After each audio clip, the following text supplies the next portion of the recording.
믿음의 뉴스룸 영상 시작합니다. 세계를 뒤흔든 한국 7군단 유럽의 전장을 장악했습니다. 한국 7군의 군사력과 이 지역에 미치는 영향에 대해 궁금한 적이 있나요? 아니면 나토의 군사력이 시간의 지남에 따라 어떻게 변화해 왔는지 궁금하신가요? 이번 영상에서는 공격력과 첨단 무기로 유명한 한국의 강력한 7군단의 부상에 대해 살펴보겠습니다. 또한 군사력 쇠퇴를 경험하고 재건을 서두르고 있는 유럽 나토 국가들의 변화하는 지형도 살펴볼 것입니다. 대한민국 7군의 압도적인 힘과 나토 군사 지형의 변화하는 역학관계에 대해 알아보세요. 우선 러시아 침공과 나토의 대응에 대해 알아보겠습니다. 러시아의 우크라이나 침공과 나토의 대응은 침략에 맞선 동맹의 회복력과 결단력을 강조했습니다. 1년 전 러시아의 우크라이나 침공은 이 지역에 심각한 위협이 되었고 서방 국가들은 우크라이나 방어를 위해 무기 지원을 제공했습니다. 이전의 예상과 달리 러시아의 군사력은 예상만큼 압도적이지 않았습니다. 러시아는 수제폭탄, 극초음속 미사일, 폭격과 같은 전술을 사용했지만 우크라이나를 굴복시키지는 못했습니다. 미국은 우크라이나에 무기를 지원하며 적극적으로 우크라이나를 지원했고 나토 동맹국 방어에 대한 헌신을 더욱 강화했습니다. 러시아의 침공에 대응하기 위해 나토 회원국들은 무기 구매를 늘렸습니다. 한 회원국에 대한 공격은 전체에 대한 공격이라는 나토 조약 제5조에 따라 우크라이나는 나토에 가입하고자 했습니다. 이로 인해 유럽의 나토 국가들은 서둘러 군대를 강화하고 무기에 투자했습니다. 그러나 많은 유럽 나토 국가들이 과거에 군사비를 줄여 미국의 국방을 크게 의존했다는 점에 유의해야 합니다. 프랑스, 이탈리아, G7 회원국 4곳의 전차 보유 대수를 합쳐도 900대 미만이며 독일은 2차 세계대전 이후 구소련과의 경제관계에 집중하고 군대를 감축했습니다. 우크라이나 침공과 같은 최근의 사건으로 독일은 군비 증강에 박차를 가하고 있습니다. 러시아의 우크라이나 침공과 이에 대한 나토의 대응은 나토 회원국 간의 군사력과 협력의 필요성을 강조했습니다. 침략에 맞서 동맹이 보여준 결단력과 회복력은 강력하고 통합된 방어를 유지하는 것이 얼마나 중요한지 보여주는 증거입니다. 다음 내용은 유럽 나토 국가의 군사력 감소에 대한 설명입니다. 유럽 나토 국가들의 군사력 쇠퇴에 대해 살펴보면서 러시아 침공의 여파와 나토의 대응에 대해 계속 살펴보겠습니다. 이러한 감소에 기여하는 중요한 요인 중 하나는 유럽의 국방비 지출입니다. 많은 유럽 나토 국가들이 군사비 지출을 줄였고 몇몇 국가는 GDP의 2%에 미치지 못했습니다. 이로 인해 군대를 유지하고 업그레이드할 수 있는 능력이 감소했습니다. 나토는 역사적으로 미국의 국방을 의존해왔지만 유럽 국가들의 군사비 지출 감소로 이러한 의존에 부담을 느끼고 있습니다. 예를 들어 네덜란드는 탱크를 매각하고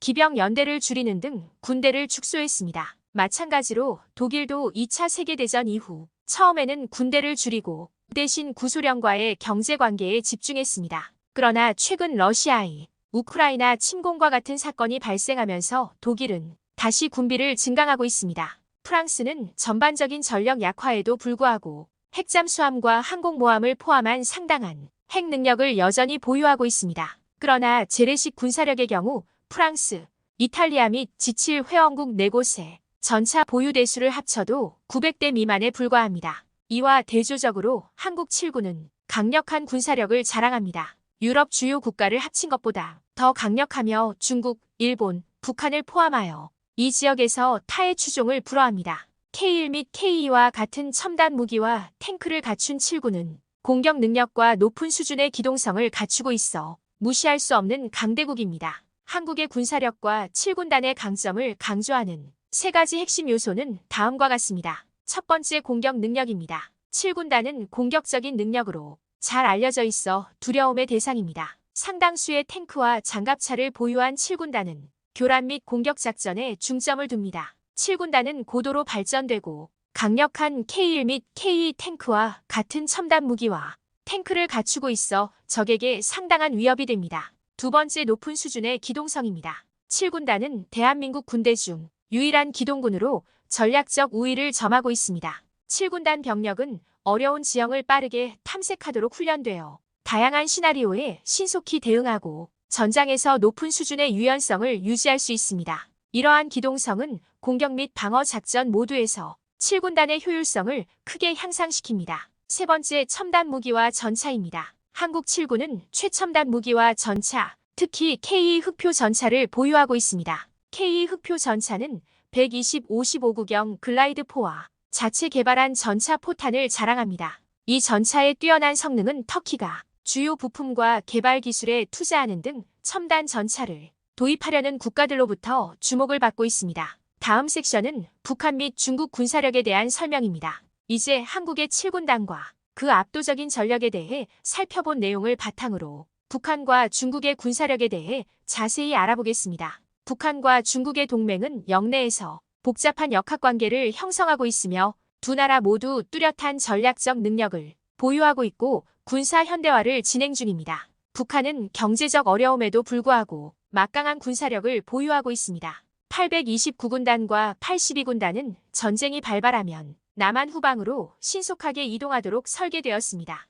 기갑 여단과 기계화보병 사단은 전술 탱크를 갖추고 있어 공격 능력을 더욱 강화합니다. 평양방위사령부는 남한의 K 흑표보다는 떨어지지만 정근호 전차가 주 화력으로 북한 최고의 화력을 자랑합니다. 그러나 한국과 미국의 공군력이 평양에 막대한 피해를 입혀 북한의 군사력을 무력화시킬 수 있다는 점은 주목할 가치가 있습니다. 반면 중국은 최근 지역 강대국을 목표로 군에 막대한 투자를 하고 있습니다. 라오닝성의 79군단은 최소 40만 명 이상의 병력을 보유한 것으로 추정됩니다. 한 개 기갑 여단과 3개 기계화 보병 여단은 중국 군대 내에서 엘리트 부대로 간주됩니다. 그러나 중국의 군사력, 특히 탱크와 장갑차 능력은 한국 7군의 첨단 무기와 탱크에 비할 바가 아니라는 점을 강조하는 것이 중요합니다. 북한과 중국 모두 국방 예산의 상당 부분을 군사력 증강에 할당하고 있습니다. 그러나 영내 세력 역학관계와 압도적인 전력과 첨단 장비를 갖춘 한국 7군의 존재는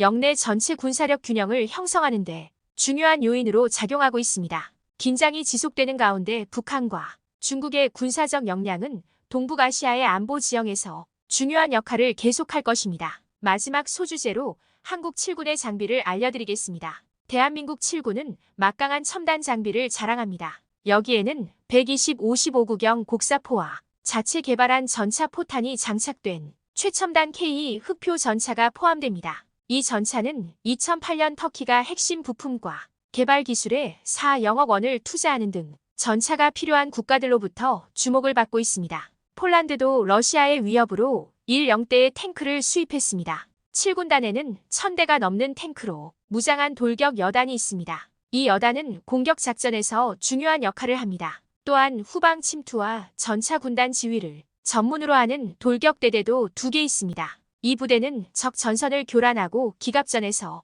효과적인 지휘를 할 수 있도록 훈련받았습니다. 7군단에는 아파치 헬기를 포함한 항공대도 있어 중요한 항공 지원 및 정찰 능력을 제공합니다. 또한 지상군에 대한 화력 지원에 매우 효과적인 K9를 갖춘 포병 여단도 있습니다. 첨단 전차 숙련된 전차군단 지휘부, 효과적인 화력 지원의 조합은 7군단이 전장에서 상당한 우위를 점할 수 있도록 보장합니다. 마지막으로 여러분들이 궁금해할 만한 질문들을 정리해 보겠습니다. 끝까지 시청 부탁드립니다. 러시아 침공에 맞서 우크라이나를 방어하는데 서방 국가들의 무기 지원이 어떤 역할을 했나요? 미국과 같은 국가들은 무기 판매와 군사 원조를 통해 우크라이나의 러시아의 침략에 저항하는데 필요한 장비와 자원을 제공했습니다. 이러한 지원은 우크라이나의 방어 능력을 강화했을 뿐만 아니라 회원국 안보에 대한 나토의 헌신을 보여주었습니다. 러시아의 침공과 우크라이나의 방어는 나토의 군사적 혁신의 중요성과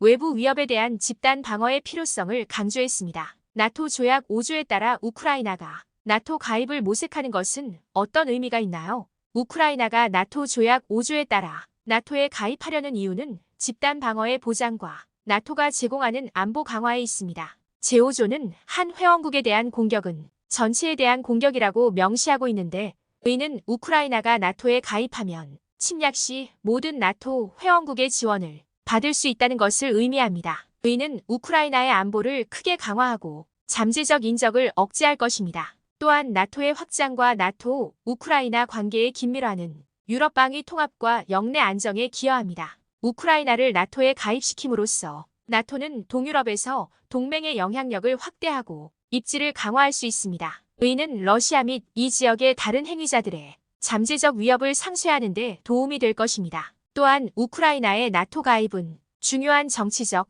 상징적 의미도 지니고 있습니다. 우크라이나가 서구의 가치와 더 긴밀히 연계되고 민주주의 원칙에 대한 약속을 지킨다는 신호가 될 것입니다. 이는 우크라이나의 국제적 위상을 강화할 뿐만 아니라 우크라이나의 주권을 약화시키려는 러시아와 다른 국가들에게도 분명한 메시지를 전달할 수 있습니다. 결론적으로 한국 7군의 부상과 나토의 군사력 변화는 세계 군사 지형의 역학관계가 변화하고 있음을 보여줍니다. 한국 7군의 공격 능력과 첨단 무기는 이 지역에서 강력한 군대로서의 입지를 굳혔습니다. 한편 유럽의 나토 국가들은 군사력 감소에 직면하여 최근의 사태에 대응하기 위해 긴급히 군대를 재건하고 있습니다. 북한과 중국의 군사력 또한 힘의 균형을 형성하는 데 중요한 역할을 합니다. 이번 주제에 대해 여러분들은 어떻게 생각하시나요? 여러분들의 의견을 댓글로 남겨주시면 다음 영상에 긍정적으로 반영하도록 하겠습니다. 유익하셨다면 구독과 좋아요 부탁드립니다.